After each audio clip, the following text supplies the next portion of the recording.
पाकिस्तान और अफगानिस्तान के दरमियान इस्तांबुल में होने वाले मुज़ाकरात में डेडलॉक हो गया। वफाकी वज़ीर इत्तलात अताउल्लाह तारड़ ने कहा है कि पाकिस्तान अपने उसूली मौक़िफ़ पर कायम है कि अफगानिस्तान की सरजमीन से होने वाली दहशतगर्दी पर काबू पाने की जिम्मेदारी अफगानिस्तान पर आयद होती है। अफगान तालिबान दोहा अमन मुआहदे के मुताबिक अपने बैनुल-अक़वामी, इलाक़ाई और दो तरफ़ा वादों की तकमील में अब तक नाकाम रहा है। पाकिस्तान इस बात का अदा करता है कि वो अफगान अवाम के लिए खैर सगाली का जज्बा रखता है और उनके लिए एक पुरअमन मुस्तक़बिल का ख्वाहिशमंद है। पाकिस्तान तालिबान हुकूमत के ऐसे इक़दामात की हिमायत नहीं करेगा जो अफगान अवाम या पड़ोसी ममालिक के मुफाद में न हों। पाकिस्तान अपने अवाम और खुद मुख्तारी के तहफ़्फ़ुज़ के लिए तमाम ज़रूरी इक़दामात जारी रखेगा। वज़ीर इत्तलात अताउल्लाह तारड़ ने कहा कि पाकिस्तान ने मुज़ाकरात में सालिसी पर तुर्की और क़तर का शुक्रिया अदा किया है।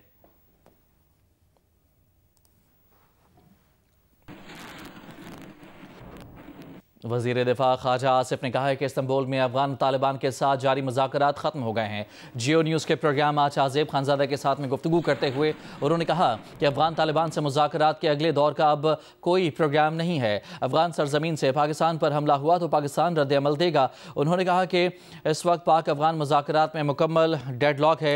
सालिस ममालिक तुर्की और क़तर ने भी हाथ उठा लिए हैं। उनको ज़रा भी उम्मीद होती तो वो कहते कि आप ठहर जाएँ और हम ठहर जाते। पाकिस्तानी वफ़द का खाली हाथ वापस आना इस बात की दलील है कि सालिसों को भी अब अफगानिस्तान से उम्मीद नहीं है। ख्वाजा आसिफ ने कहा कि दोनों सालिस ममालिक पाकिस्तान के मौक़िफ़ की हिमायत करते हैं। मुज़ाकरात में अफगान वफ़द पाकिस्तान के मौक़िफ़ से मुत्तफ़िक़ था मगर लिखने पर राज़ी न था। अफगान वफ़द कह रहा था कि उनकी बात का ज़बानी एतबार किया जाए जिसकी कोई गुंजाइश नहीं है। डेडलॉक के साथ साथ ब्रेक डाउन हो गया, मुज़ाकरात ख़त्म।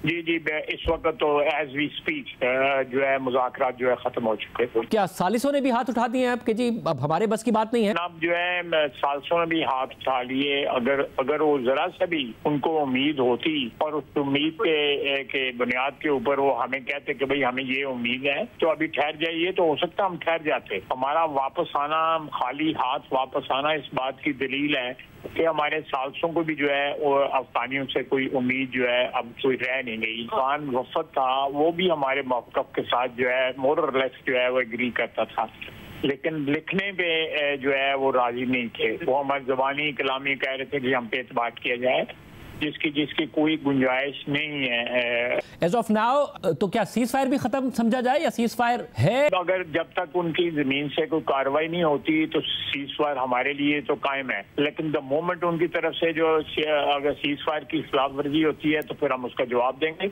और मौसर जवाब देंगे। तो एक मैकेनिज्म की बात हुई थी कि जो सालिस देखेंगे कि दोनों ममालिक सीज फायर की पासदारी करें, अगर खिलाफ वर्जी हो तो उसको देखा भी जाएगा, जुर्माने तक का मामला होगा कि देखा जाएगा किसने खिलाफ वर्जी की। तो अब वो भी मैकेनिज्म कुछ ऐसा एग्जिस्ट नहीं करता है। अब पाकिस्तान अफगानिस्तान अब एक दूसरे के आमने सामने ही है। बिल्कुल आप सही कह रहे हैं। मैं कोई इस वक्त कोई आप कह सकते हैं कोई फ्लिमजी किस्म का भी जो है सेटअप या एक स्केलेटन जो होता है, एक ढांचा जो है वो नहीं एग्जिस्ट करता। तो किसी किस्म का वो कंफर्ट देने को हमें तैयार नहीं थे, किसी किस्म का कंफर्ट देने को तैयार नहीं। तो ख्वाजा साहब इस वक्त ये कहा जा सकता है पाकिस्तानी वफ़द वापस आ रहा है पाकिस्तान? जी वापस आ रहा है। मेरा 20-25 मिनट पहले तक जो राब्ता था वो वापस आ रहा है और इस वक्त कोई दोबारा या तीसरा चौथा राउंड जो है उसकी कोई ना प्रोग्राम है और ना उसकी इस वक्त कोई उम्मीद है। 27वीं आईनी तरमीम की मंजूरी के मामले पर वज़ीर आज़म शहबाज शरीफ ने आज सुबह 10 बजे वफाकी काबीना का इजलास तलब कर लिया है। ज़राए के मुताबिक वज़ीर आज़म बाकू से बज़रिया वीडियो लिंक वफाकी काबीना के इजलास की सदारत करेंगे। ज़राए का कहना है कि हुकूमत ने पीपल्स पार्टी की आईनी तरमीम के हवाले से तजावीज़ कबूल कर ली हैं। ज़राए के मुताबिक वफाकी काबीना में 27वीं आईनी तरमीम के मसवदे की मंजूरी दी जाएगी। ज़राए के मुताबिक 27वीं आईनी तरमीम भी आज ही सेनेट इजलास में पेश की जाएगी।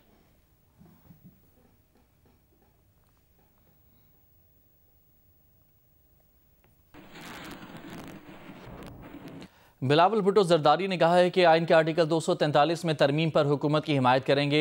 आइनी अदालत के हक में भी हैं मगर दोहरी शहरियत, इलेक्शन कमीशन और दीगर मामलात पर हमारी पार्टी में इत्तेफाक राय नहीं हो सका। अगर 243 का नुकसान सिविलियन सुप्रीमेसी को हो रहा होता, जमहूरियत को हो रहा होता, तो मैं खुद मुखालफत कर रहा होता। मैं इसलिए इसका हमायत कर रहा हूं कि ये इन चीज़ों को नुकसान नहीं पहुंचा रहे हैं। जो फैसले हुकूमत ने लिए जंग जीतने के बाद, जो रिस्पेक्ट पाकिस्तान को मिला है, अब वो आईनी और कानूनी कवर दिया जा रहा है और उसको पाकिस्तान पीपल्स पार्टी खुल के हमायत कर रही है। कराची में पीपल्स पार्टी की सेंट्रल एग्जीक्यूटिव कमेटी के इजलास के बाद बिलावल भुट्टो ने बताया कि जजेस के ट्रांसफर्स पर पीपल्स पार्टी ने अपनी तजावीज तैयार की हैं, मगर दोहरी शहरियत और इलेक्शन कमीशन के मामलात पर पार्टी के अंदर इत्तफाक नहीं हो सका। ड्यूअल नेशनैलिटी का सवाल है, इलेक्शन कमीशन का प्रपोजल है और मुख्तलिफ दूसरे एग्जीक्यूटिव मैजिस्ट्री का जो प्रपोजल है, उस पे पाकिस्तान पीपल्स पार्टी का आपस में इत्तेफाक राय पैदा नहीं कर सके। तो मैं उस पोजीशन में नहीं हूं कि मैं पाकिस्तान पीपल्स पार्टी का वोट या हमायत उन बाकी आईनी तरमीम के जो तजवीज़ है वो इस वक्त में उस पोजीशन में नहीं हूं। चेयरमैन पीपल्स पार्टी का कहना था कि एनएफसी अवार्ड में तरमीम की तजवीज़ पर तहफ़्फ़ुज़ात है। चार्टर ऑफ डेमोक्रेसी के मजीद निकात भी पूरे होने चाहिए। उन्होंने बताया कि वफाकी हुकूमत ने हमसे बल्दियाती निज़ाम के हवाले से किसी तब्दीली का मुतालबा नहीं किया। सिंध का बल्दियाती निज़ाम इंतजामी और माली तौर पर सबसे ज्यादा खुद मुख्तार है। कैमरामैन शाहिद इस्माइल और अदनान अली के साथ कामरान रजी, जियो न्यूज, कराची। 27वीं तरमीम का मसवदा आज सेनेट में पेश किए जाने का इम्कान है। अपोजिशन 27वीं तरमीम का मसवदा मुस्तरद कर चुकी है। सेनेट की अपोजिशन जमातों ने अपने इजलास के बाद मुश्तरका एलामिया में कहा है कि हुक्मरान नून लीग, पीपल्स पार्टी और इत्तेहादी जमातें कानून साजी को बिलडोज कर रही हैं। आईनी तरमीम का मसवदा अपोजिशन से छुपाया जा रहा है।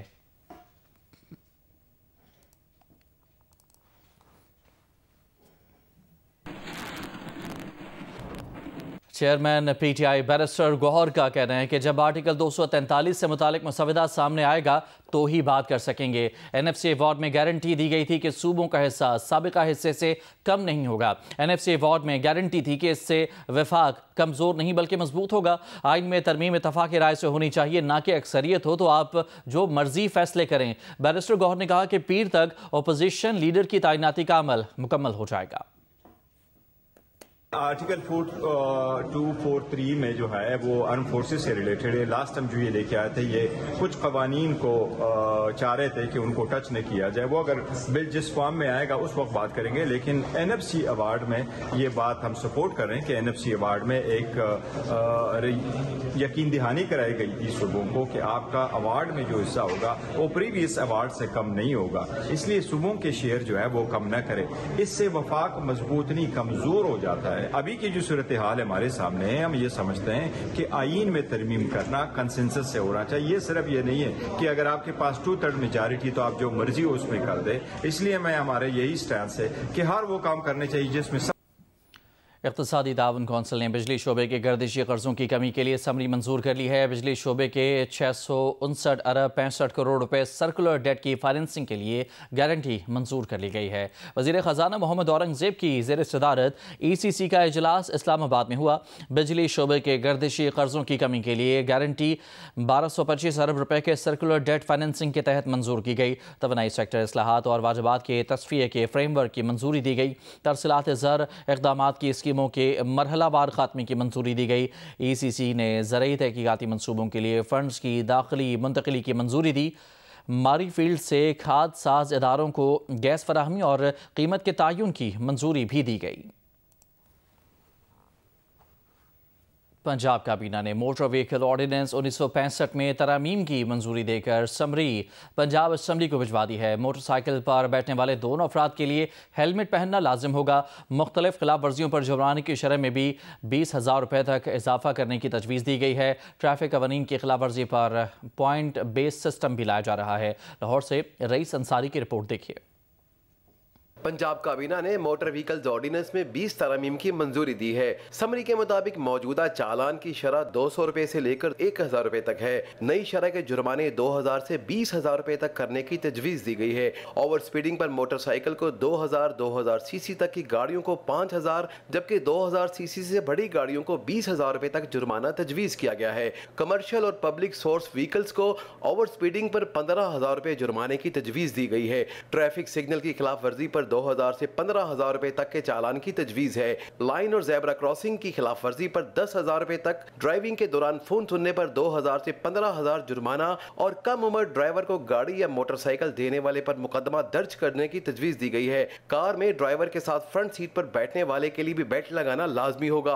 गाड़ियों के डिजाइन तब्दील करने वालों के खिलाफ भी कार्रवाई की तजवीज दी गई है। डिजिटल चालान और कंप्यूटराइज्ड लाइसेंस को कानूनी हैसियत देने की तजवीज दी गई है। ट्रैफिक कवानीन की खिलाफ वर्जी पर पॉइंट बेस्ड सिस्टम भी लाया जा रहा है। मुख्तलिफ खिलाफ वर्जियों पर 2 से 4 पॉइंट्स तक काटे जाएंगे। 20 पॉइंट कट जाने पर ड्राइविंग लाइसेंस 6 माह से 1 साल तक के लिए मुअत्तल किए जाने की तजवीज भी समरी में शामिल है। रईस अंसारी, जियो न्यूज़, लाहौर।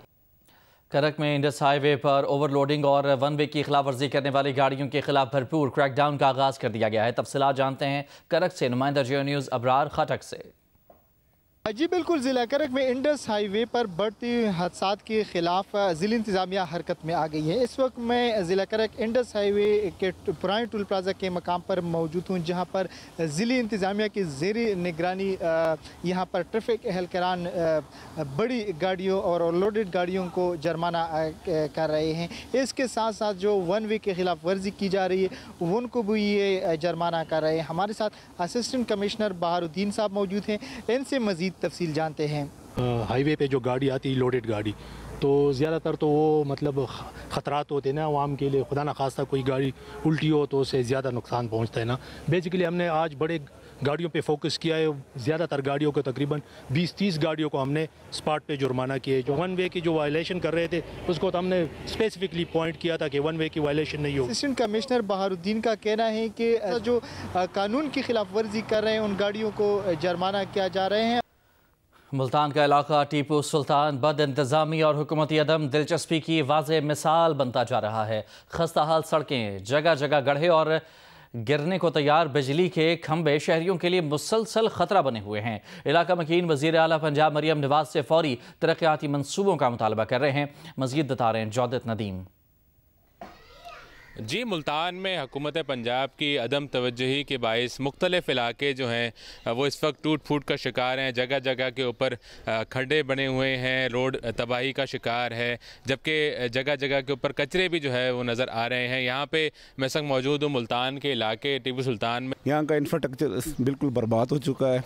पावर के पानी प्लांट बेकार हो चुका है, उसकी कोई पुरसाने हाल नहीं है। हमारे जो खंबे हैं ये बिल्कुल टूट फूट का शिकार है, गिरने वाले हो रहे हैं। बिल्कुल हमारे बच्चे इस खंभों से बहुत ख़तरा है उनको कि कभी भी तारे नीचे गिर सकती हैं, कुछ भी हो सकता है। जो एक बड़ी ख़राब सूरत हाल वो ये कि यहाँ पे जो आपको बिजली का खंभा नज़र आ रहा होगा, ये जो बिजली का पोल है ये काफ़ी अरसे से इसी तरह टका हुआ है और किसी भी वक्त एक बड़े हादसे का पेश खैमा बन सकता है। यहाँ पे रहने वाले जो अफराद हैं वो परेशान भी इस हवाले से होते हैं कि उनके बच्चे जो हैं वो इस खंभे के गिरने की वजह से बहुत बुरी तरह एक बड़ा हादसा जो है यहाँ पे होता हुआ नज़र आ रहा है। इलाका मकीनों की जानिब से वज़ीर आला पंजाब से उम्मीद की जा रही है कि वो फौरी तौर पर इस इलाके का नोटिस लेंगे और यहाँ पर तरक्याती कामों के साथ साथ जो दीगर मसाइल यहाँ पर बढ़ते जा रहे हैं उनका नोटिस लिया जाएगा। जी, हाफिजाबाद तक गुजरात तक ज़िले की अहम तरीन सड़क 1 साल से ज़ायद अरसा गुजरने के बावजूद मुकम्मल नहीं हो सकी है, जिसकी तामीर पर 7 अरब रुपए से ज़ायद रकम खर्च हो चुकी है। सड़क से मुल्हिका 50 से ज़ायद देहातों के हज़ारों अफराद के साथ साथ मुसाफिरों को भी शदीद परेशानी का सामना करना पड़ता है। तफसीलात से आगाह करेंगे नुमाइंदा जियो न्यूज़ सैयद मोहम्मद ज़मीर। जी, हाफिजाबाद तक गुजरात तक 8 अरब रुपए की खतीर रकम से ज़िला की अहम तरीन कारपेटेड सड़क की तमीर का काम करीबन 1.25 साल कबल शुरू किया गया, जिसकी तकमील 31 जून 2025 तक होना थी, लेकिन 45 किलोमीटर पर मुहित ये अहम तरीन शाहरा अब तक मुकम्मल ना हो सकी है और इसकी तमीर का काम मुसलसल सुस्त रवि और तातुल का शिकार चला आ रहा है, जिसकी वजह से हाफिजाबाद, अलीपुर चट्ठा, जाम के वज़ीराबाद और गुजरात से मुल्हिका 50 से ज़ायद देहातों के लोगों के साथ साथ मुसाफिरों को भी शदीद परेशानी का सामना करना पड़ रहा है। मुल्का देहातों के लोगों ने महकमा हाईवे के साथ साथ हुकूमत पंजाब से मुतालबा किया है कि इस कारपेटेड रोड को जल्द अज जल्द मुकम्मल किया जाए ताकि उन्हें सफ़र की बेहतर और आरामदेह सहूलियात की दस्तयाबी के साथ साथ उनकी मोटरवे M2 और मोटरवे M4 तक भी आसानी के साथ रसाई हो सके। जी, दुबई में होने वाली ICC बोर्ड मीटिंग में विमेन वर्ल्ड कप में टीमों की तादाद 8 से 10 करने की मंजूरी दे दी गई। ओलंपिक्स 2028 में मेंस और विमेन क्रिकेट इवेंट्स में 6 टीमें हिस्सा लेंगी।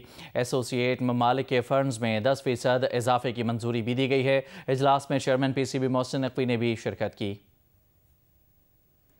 इंटरनेशनल क्रिकेट काउंसिल ने दुबई में होने वाली मीटिंग्स के बाद एलामिया जारी करते हुए तवीलुल मियाद तरक्याती मंसूबों की मंजूरी दी। विमेन वर्ल्ड कप में टीमों की तादाद 8 से 10 करने की मंजूरी दी गई। एसोसिएट ममालिक के फंड्स में 10% इजाफा कर दिया गया है। इजलास में क्रिकेट की ओलंपिक में शमूलियत से मुताल्लिक मामलात का जायजा लिया गया। ICC के मुताबिक ओलंपिक 2028 में मेंस और विमेंस क्रिकेट इवेंट्स में 6 टीमें हिस्सा लेंगी।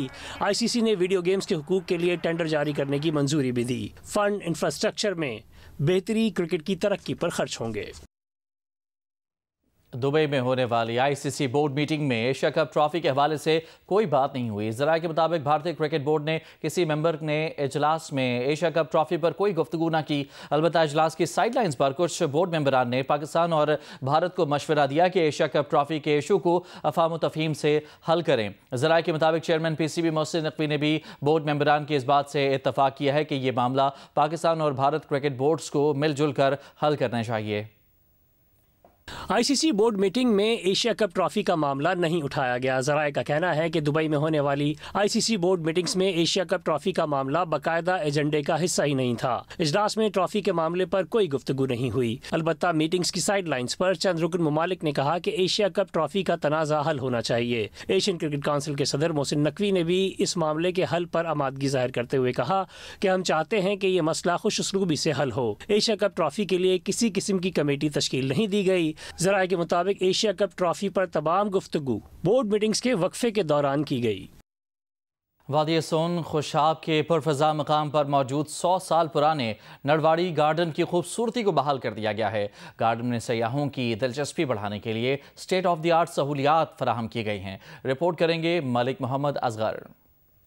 खुशाब से वादी सून की जानिब जाने वाले रास्ते पर पहला आम सियाती पॉइंट नरवाड़ी गार्डन है, जहां से वादी सून के कुदरती मनाजर का सिलसिला शुरू हो जाता है। सैरो सियाहत के शौकीन अफराद के लिए इलाके की खूबसूरती उनकी मुंतजिर है। ये नरवाड़ी गार्डन जो है 1928 में ये बाग बना, लेकिन उसके बाद वक्त के साथ साथ थोड़ा सा जवाल का शिकार हो गया। अब इसको दोबारा से बहुत खूबसूरत अंदाज में अपने पूरे शान शौकत के साथ रिस्टोर किया गया है। डिविजनल कमिश्नर जहांजेब आवान, डिप्टी कमिश्नर फरवा आमर ने जाती दिलचस्पी लेकर 100 साल पुराने नरवाड़ी गार्डन की कुदरती हुस्न को बहाल करने के लिए यहाँ पर तज़ीनो आराइश, वॉकिंग ट्रैक्स, सियाहतों के बैठने के मकामात और सैरो तफरी की जदीद सहूलियात की तनसीब मुकम्मल करवाई। हुकूमती इदारों ने सियाहों की दिलचस्पी के लिए यहाँ पर स्टेट ऑफ द आर्ट सहूलियात भी फराहम की हैं। ये 1928 में नरवाड़ी गार्डन के नाम से ब्रिटिश एरा में ये गार्डन बना था, लेकिन उसके बाद इसकी मुनासिब देखभाल नहीं हो सकी। ये इनिशिएटिव हमने कमिश्नर साहब की गाइडेंस पे यहाँ पे इस पार्क को रेनोवेट किया है। कुदरती हुस्न से माला माल नरवाड़ी गार्डन 100 साल के बाद फाल कर दिया गया है। यकीनन ये इंतजामिया का अहसन इकदाम है। कैमरामैन जहीर खान के साथ मलिक मोहम्मद असगर, जियो न्यूज़, खुश।